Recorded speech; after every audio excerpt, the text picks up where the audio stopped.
Hello' বন্ধু বান্ধৱীসকল, কেনেকুৱা খবৰ? এয়া চাওক, মই দুপৰীয়া ভাত বনাই আছোঁ। দেৰিয়ে হৈ গ'ল। মই আজি ভাত বনাই হৈ গ'ল, মাছ ফ্ৰাই কৰিলোঁ। এতিয়া মই দাইলৰ লগত কচু, মধুসোলেং টেঙা আৰু চজিনা দি আজি বনাব লৈছোঁ। গৰম যিহেতু মধুসোলেং টেঙাটো অলপ টেঙা নহয় জানো, সেইকাৰণে খায়ো ভাল লাগিব। এই প্ৰথমে মই ইয়াত দিছোঁ, ইয়াত দাইলখিনি বৰ্তমান দি দিছোঁ। দাইলখিনি অকণমান উতলটো অহাৰ পিছতে মই বাকীখিনি দি দিম। এয়া হ'ল এচক বেছি কচু লোৱা নাই, কচু মাত্ৰ লৈছোঁ। দাইলৰ লগত থুৰি দেখিছে, এইখিনি দিম। এইখিনি হয় মধুসোলেং টেঙা, এইখিনি লগত দি নিদিওঁ, নহ'লে দাইলখিনি অলপ সিজোতে অলপ দেৰি লাগিব। সেইবাবে মই এতিয়া কচু ইয়াত আপোনালোকে খাই নাখায় গৰমত, কিন্তু বেছি টেঙাহে খাব মন যায়। আৰু এইবাবে আহি পাইছোঁহি। সদায় দুপৰীয়া সাজখিনি বহুত দৌৰা-দৌৰি হয়, যিহেতু টাইমটো নিমিলে। আহি পাওঁ, অহাৰ পিছতে ধুমধাম বনাওঁ। বৰ্তমান মই কচু দি আছোঁ। কচু তেনেকুৱা দিয়া নাই, কচু অকল থুৰিব লৈছোঁ, সৰু সৰু কোমলীয়া থুৰি।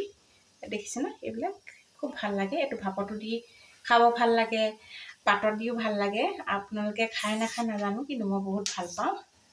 সেইবাবে যিমান পাৰোঁ সোনকালে ধুমধাম খাওঁ বুলি বনাইছোঁ।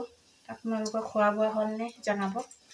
এই দেখিছে, ভিতৰত কিজানি কিবা থাকিব পাৰে, সেইকাৰণে মই ধুনীয়াকৈ কোহটো খালি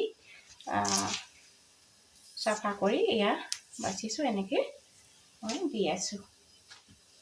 দেখিছেনে কিমান ধুনীয়া ধুনীয়া থুৰ ওলাইছে। কচু লতিও এদিন বনাম শুকান মাছৰ লগত, আপোনালোকক দেখাম ৰেচিপিটো।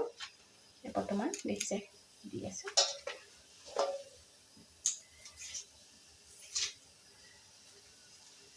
যিহেতু আমাৰ টেঙা শাককণ বহুত ভাল লাগে, সকলোৱে ভাল পায়।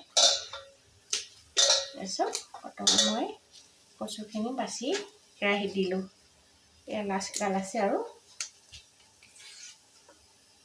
কচুত যিহেতু আইৰণো আছে, আৰু তেজৰ পৰিমাণ হ'লে কচুটো খাবই লাগে। তাৰ প্লাছ আছে আপোনাৰ এইটো চজিনা। সকলো আমি মুখৰ সোৱাদত খালে নহ'ব নহয় জানো, তাৰ পৰিমাণ গুণাগুণৰ ওপৰতো বহুত কথা জানিব লাগিব। এয়া হ'ল চজিনাবোৰ আপোনালোকে খায়নে? মই কিন্তু চজিনা খাওঁ। চজিনাবোৰ দেখিছে ধুনীয়াকৈ ডালকে এনেকৈ এৰুৱাই লৈছোঁ। এইটো এৰুৱাই ধুনীয়াকৈ সৰু সৰুকৈ মিহিকৈ কাটিব লাগিব।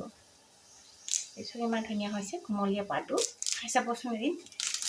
দাইল, কচু, চজিনা, যদি আপোনালোকৰ মধুসোলেং টেঙা নাথাকে, নেমুটো সকলোৰে ঘৰত থাকেই। গৰম দিন নেমু দি দিব, নমাবৰ সময়ত নেমুটো দিব। পাৰিলে অকণমান ধনিয়া দি দিব।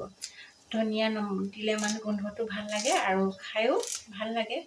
আৰু যদি নগা ধনিয়া থাকিলেতো আৰু ক'বই নালাগে।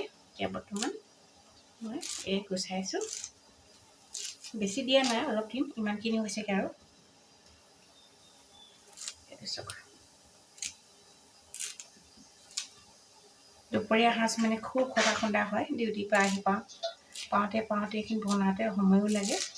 বিশেষ যা যোগাৰ নকৰোঁ, যি আছে তাকে খাওঁ। এইটো চাওক। এতিয়া মই কটাৰীখনে এয়া চাওক, একেবাৰে সৰু সৰুকৈ কাটিম মিহি মিহিকৈ। এইটো দেখিছে এনেকৈ ধৰি লৈ সেইটো চাওক।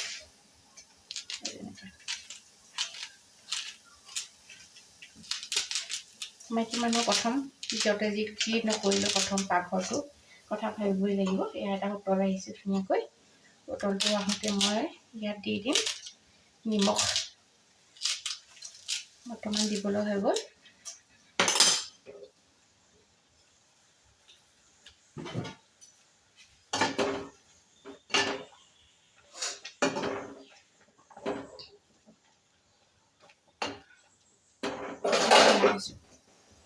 আপোনালোকে যদি খোৱা নাই, এদিন খাই চাবচোন। সঁচাকৈ বহুত ভাল লাগে আৰু স্বাস্থ্যৰ কাৰণেও বহুত উপযোগী। যিহেতু ল'ৰা ছোৱালীবিলাক খাব মন নকৰে, সেইকাৰণে মই কেতিয়াবা কি কৰোঁ, চজিনা পাতবোৰ সৰু সৰুকৈ কাটি বেচন দি ধুনীয়াকৈ বৰ বনাই দিওঁ চাহৰ লগত খাবলৈ। ধুনীয়াকৈ খায়।